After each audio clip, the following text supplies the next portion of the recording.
Hello mister, ఏమనుకుంటున్నావు? ఆ మాత్రం దగ్గర ఉండాలని చెప్పి ఎంతసేపు విసిలేయాలనా?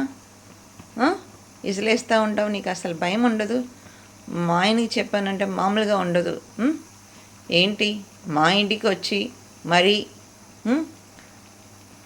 ఎంత ధైర్యం నీకు విసిలేయటానికి? అమ్మ పడుతుంది నీకు గట్టిగా. మళ్ళీ మొదలు పెడుతున్నావు. నో పిలవనా? ఏయ్, ఇలాంటి పిచ్చ పనులన్నీ చేసుకున్నామంటే కొంచెం లేచిపోతుంది. చెప్తుంటే ఏయ్ మళ్ళీ వేసాడు రా బాబు.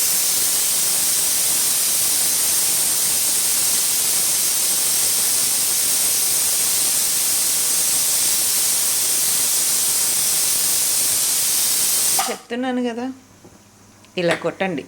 ఎడన వేస్తే గట్టిగా నాలాగా.